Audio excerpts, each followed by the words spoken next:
ఎవరైతే వాళ్ళ తాబేదారుల సంఘం ఉందో వాళ్ళు పదే పదే రోజు ఒక ఏంటది దీంట్లో వచ్చేస్తుంటది వాట్సాప్ యూట్యూబ్ లో ఒక ఆయన steel plant executive association retire అయిపోయారు. ఆయన బెంగళూరు నుంచి ఒక ఇది చేశారు, అంటే ప్రకటన ఇచ్చారు. ఈపీఎస్ 95 పెన్షన్ పెంపు ప్రచారం అవాస్తవం అంటే జస్ట్ 2 ముక్కలు మీకు చదివినిపిస్తాను. ఆయన రిటైర్ అయిపోయారు, హయ్యర్ పెన్షన్ వచ్చింది. వచ్చే దాంట్లో చాలా కీలక పాత్ర పోషించాడు ఆయన, వాసా శ్రీనివాసమూర్తి గారు అని చెప్పేసి మనందరికీ తెలిసిన వ్యక్తే. ఆయన మేము ఒకసారి కుమార్ మంగళం గారు మేము కమిషనర్ ని కలవటానికి వెళ్ళినప్పుడు పల్లా శ్రీని గారు వెళ్ళిన తర్వాత లెటర్ ఇస్తానంటే ఆయన వచ్చాడు, సార్ తో కూడా మాట్లాడారు, పరిచయం ఉంది. ఈపీఎస్ 95 పెన్షనర్లకు కనీస పెన్షన్ 1000 రూపాయల నుంచి 7500 రూపాయలు పెంచి దానితో పాటు డిఏ వైద్య సౌకర్యాలు కూడా అందిస్తారనే ప్రచారం బలంగా నడుస్తుందని, ఇది అవాస్తవం, ఇది వాస్తవం కాదని విశాఖపట్నం స్టీల్ ప్లాంట్ విశ్రాంత మానవ వనరుల విభాగం ఉన్నతాధికారి వాసా శ్రీనివాసమూర్తి గారు ప్రకటనలో పేర్కొన్నారు. ఈపీఎస్ 95 నేషనల్ యాజిటేషన్ కమిటీ పేరు కూడా ఇచ్చాడు ఆయన. నేత కమాండర్ అశోక్ రావత్ తరచూ కేంద్ర కార్మిక శాఖ అగ్రనేతలతో ప్రధానితో కూడా సమావేశమైన ప్రతిసారి ఆశాజనకం ప్రకటనలు చేశారని, కానీ ఈ వాగ్దానాలు ఏటా పునరావృతం కావడం తప్ప వాస్తవ ఫలితం కనబట్టలేదని విచారం వ్యక్తం చేశారు. కాబట్టి ఇలాంటివి నమ్మొద్దని మనకి ఆయన రాతపూర్వకంగా పత్రికా ముఖంగా తెలియజేయడం జరిగింది. వీళ్ళు ఉన్నప్పటికీ ఈ వాట్సాప్ లో విపరీతంగా వచ్చేసి మనకి ఫోన్ మీద ఫోను పెరిగిపోయిందంట, ఆయన రావత్ చెప్పేశాడు, లేకపోతే ఇంకా అప్పారావు చెప్పేశాడు, పుల్లారావు చెప్పేశాడు అని చెప్పేసి. ఈ భారతదేశంలో ఇప్పుడుండే రాజ్యాంగానికి అనుగుణంగా రాజ్యాంగాన్ని వైలేట్ చేస్తే మనం ఏం చేయలేం, కానీ సిబిటి మీటింగ్ లో నిర్ణయం కాకుండా పెన్షన్ పెరగదు రూపాయి కూడా. సిబిటి మీటింగ్ లో మొన్న బెంగళూరులో జరగవలసింది ఢిల్లీలో 13వ తేదీన జరిపారు. దాంట్లో ఏం మాట్లాడారండి ఆయన, ఎవరది ఆయన కాదు మినిస్టర్ మాండవీయ మన్సుఖ్ మాండవ్. మన్సుఖ్ మాండవీయ ఏం చెప్పాడంటే, మనం అడిగింది ఒకటి, మాకు కనీస పెన్షన్ 9000 ఇవ్వండి, దానికి అనుగుణంగా డిఏ ఇవ్వండి, తర్వాత రైల్వేలో రాయితీ ఇవ్వండి. ఇన్ని మనం అడిగితే మనల్ని పక్కన పెట్టి ఆయన ఏం చేశాడంటే, ఎగ్జిస్టింగ్ ఎంప్లాయీస్ ఎవరైతే ఉన్నారో వాళ్ళకి ఇప్పటి వరకు అంటే పెళ్లిళ్ళకి గానీ ఇల్లు కట్టుకోవడం గానీ ఇంకొక విషయానికి గానీ 3 రెట్లు 3 టైంలు ఎక్స్ట్రా ఇచ్చేవాళ్ళు, ఇప్పుడు దాన్ని 5 చేసామని చెప్పేసి ఒక 5-6 రకాల ఇది తీసుకొచ్చాడు. మనం అడిగిన తోటి ఆయన ఇచ్చిన తోటి.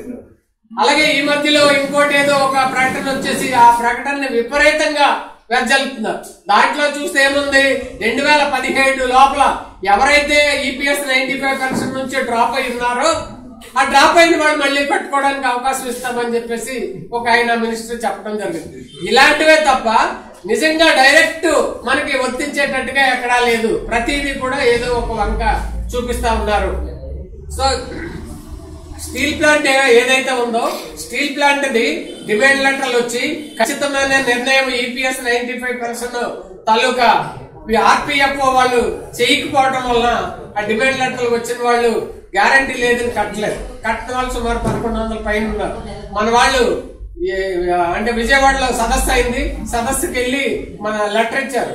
ఆయన జనార్దన్ రెడ్డి గారు అనుకుంటారు, ఆయన వెళ్ళి ఆవిడతో కలిశారు.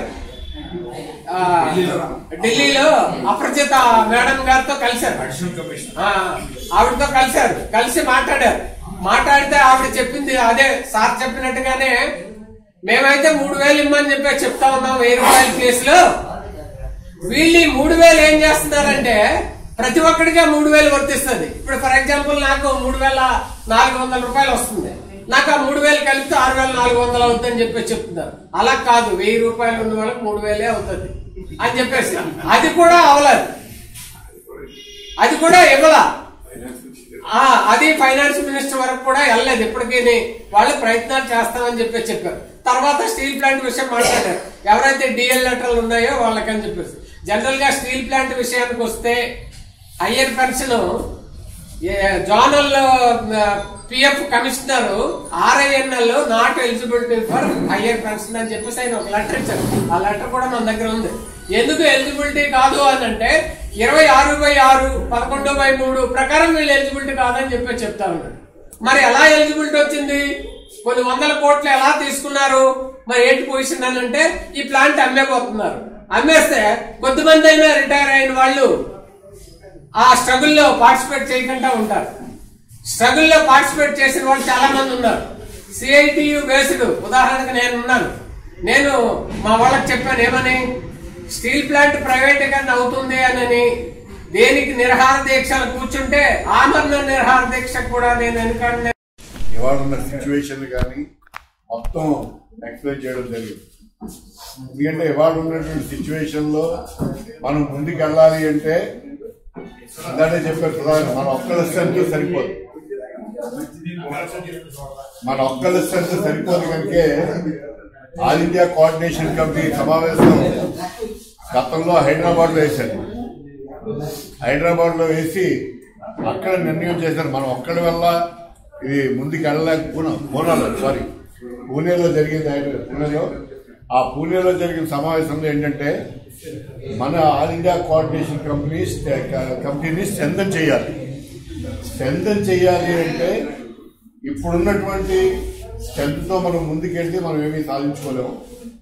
ఇప్పటికే బోర్డు సంఘాలు ఉన్నాయి. ఈ సంఘాలన్నీ ఐక్యపరుచుకొని ముందుకెళ్ళాలి అనేటువంటి ఉద్దేశంతో ఆ రెండో రోజు సమావేశంలో ఎవరైతే మనతో పాటు పనిచేయడానికి ముందుకు వచ్చారో ఆ సంఘాల వాళ్ళను కూడా పిలిచి ఒక ఉమ్మడి అవగాహనతో రేపు 9-10 తారీఖుల్లో ఒక సెమినార్ కానీ ధర్నా కానీ పెట్టడం జరుగుతున్నది. ఇది ఎందుకంటే మన స్ట్రెంత్ ఒకప్పుడు ఎక్కువగా ఉన్నాం, కానీ వాళ్ళు అబద్ధాలు చెప్పే వాళ్ళు పక్కనే ఉన్నారు. ఆల్రెడీ ఇందాక రౌత్ గారి విషయంలో కానీ ఎవరున్నారు ఏంటి అనేది చెప్పారు. సో వీళ్ళు చేస్తున్నది ఏంటంటే తప్పుడు ప్రచారం, తప్పుడు సంకేతాలు మనకి ఇవ్వడం అనేది జరుగుతున్నది. ఇవి వాస్తవంగా 7,500 ఇస్తే ఇందులో ఎవరు వ్యతిరేకించవలసిన అవసరం లేదు, హ్యాపీగా ఎంజాయ్ చేస్తాం. కానీ మన దగ్గర హైదరాబాద్ లో మన ఆల్ ఇండియా కోఆర్డినేషన్ కమిటీ నాయకులు జనార్దన్ గారని ఆయన రీసెంట్ గా మన చీఫ్ లేబర్ మన పెన్షనర్ సంఘం దగ్గరికి ఆఫీస్కి వెళ్ళి అక్కడ మాట్లాడితే అక్కడ ఉన్న మేడం చెప్పింది ఏంటంటే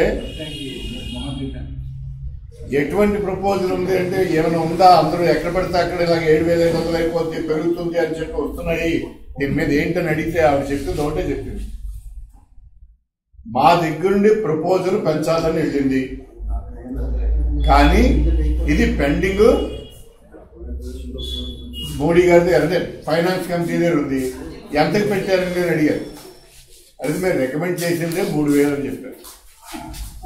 అంటే వాళ్ళు రికమెండ్ చేసిందే 3,000 అయితే 7,500 ఎక్కడి నుండి వస్తుంది? పిఎఫ్ కమిషనర్ రికమెండ్ చేసిందే, central PF commissioner CPF office నుండి రికమెండేషనే 3,000.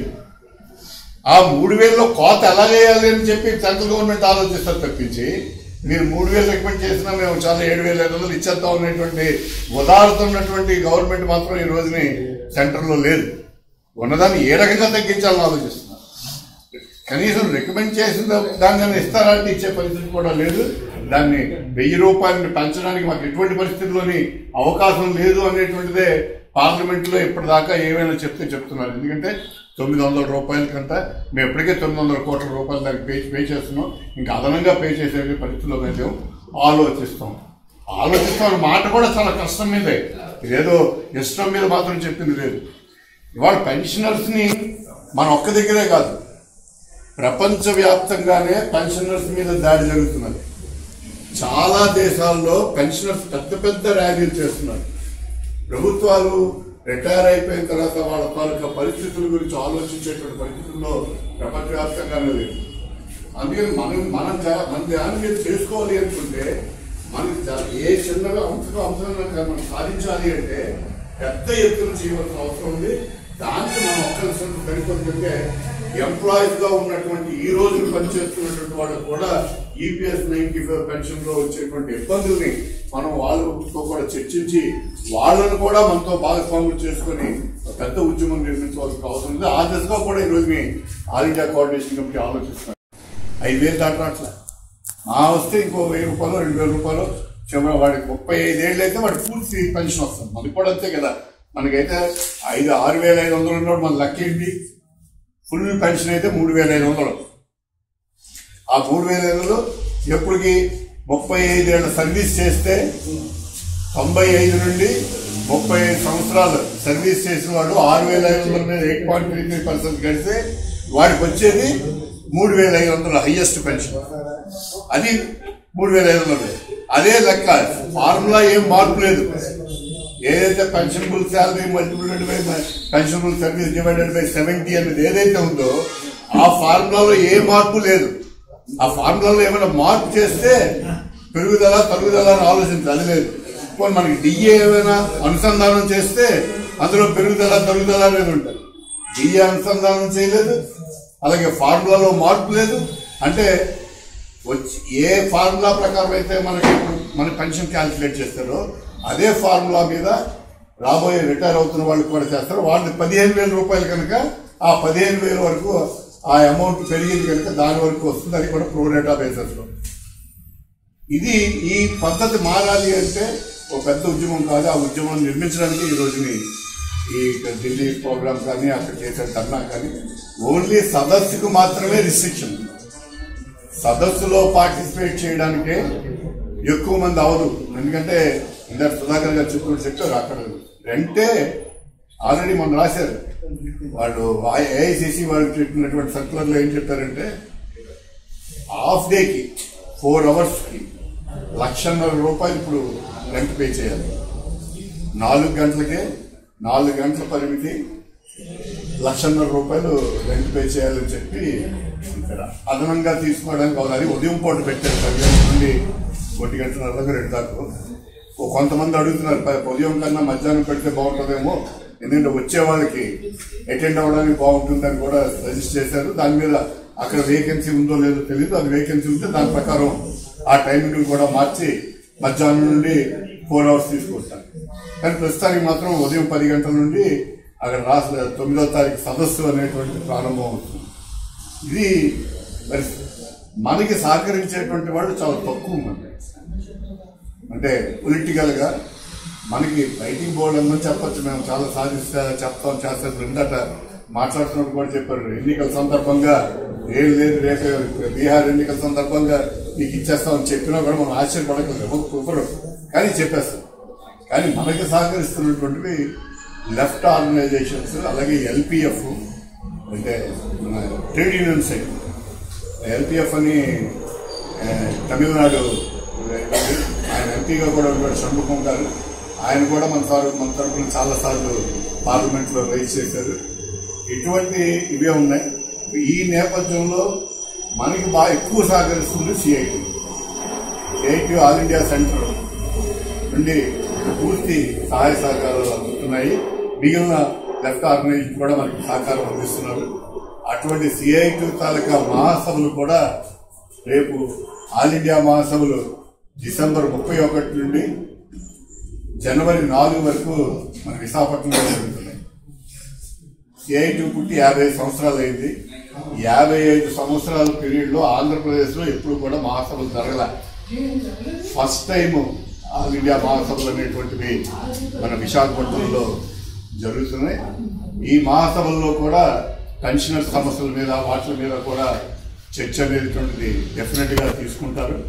ఆల్రెడీ వాళ్ళ తాలూకు ఎజెండాలోని గతంలోనే ఎజెండాలో సిఐటి చేసిన ప్రతి దాంట్లోని ఎజెండాలో కూడా పెన్షనర్ సమస్య, పర్టికులర్ గా ఈపీఎస్ 95 పెన్షనర్ సమస్య ఏదుందో దాన్ని ప్రధానమైనటువంటి ఎజెండాగానే పెట్టి మన ఆల్ ట్రేడ్ యూనియన్స్ తాలూకా సమ్మెలో కూడా ఆల్ ట్రేడ్ యూనియన్ సమ్మెలో జనరల్ గా ఆల్ ట్రేడ్ యూనియన్స్ సమ్మె పిలిపించే దాంట్లో సిఐటి కేంద్ర బిందువుగా ఉండి మిగిలిన కార్మిక సంఘాలు సెంట్రల్ ట్రేడ్ యూనియన్స్ ఏవైతే ఉన్నాయో ఆ సెంట్రల్ ట్రేడ్ యూనియన్స్ అన్నింటినీ ఒకే వేదిక మీద తేవడం ద్వారా, అలాగే ఒకే మాట మీదకి వచ్చేటట్లు ఒకే ఎజెండా ఒకే తాలూకా డిమాండ్ పెట్టే విధంగా వాళ్ళందరినీ ఒప్పించడంలో సిఐటి కీలక పాత్ర పోషిస్తున్నది.